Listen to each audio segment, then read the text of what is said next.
خلیفہ مجاز بیربل شریف مفتی محمد زبیر رحمۃ اللہ علیہ کی،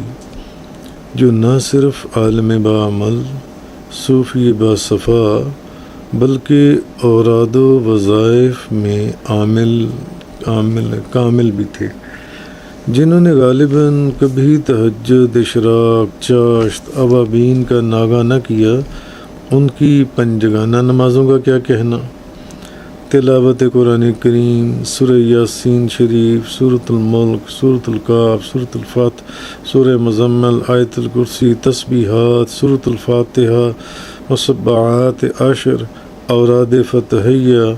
دعائے مغنی و سیفی شریف، کہیں قصیدہ غوثیہ تو کہیں قصیدہ بردہ، حزب البحر شریف تو کہیں دلائل الخیرات شریف، درود تنجینا، درود تاج، درود مستغاث شریف، تیسرا کلمہ ختم خواجگان اور درود خضری تو کئی ہزار مرتبہ بلا ناغہ پڑھ جاتے تھے، اور جانے کیا کیا روزانہ پڑھا کرتے تھے۔ ایک روز نہایت رازداری سے راکم کو یہ بھی بتایا کہ کن وظائف میں ان کو کیا فائدہ ہوا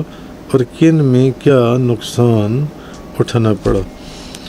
اوراد و وظائف کی مداومت پر استقامت کا یہ عالم تھا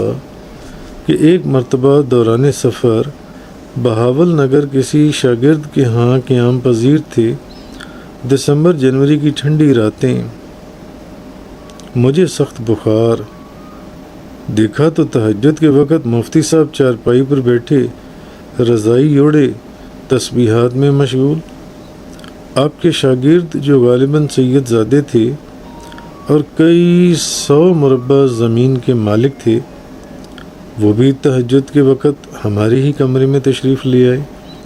اور پھر اوراد و وظائف پر گفتگو شروع ہو گئی۔ مفتی صاحب پوچھنے لگے، شاہ صاحب آپ اتنی بڑی زمین کا انتظام کیسے دیکھتے ہیں؟ وہ فرمانے لگے، مجھے میرے پیر و مرشد نے بلا ناغہ 365 مرتبہ آیت الکرسی پڑھنے کا ایک وظیفہ عطا فرمایا تھا، یہ سب اسی کی برکت ہے،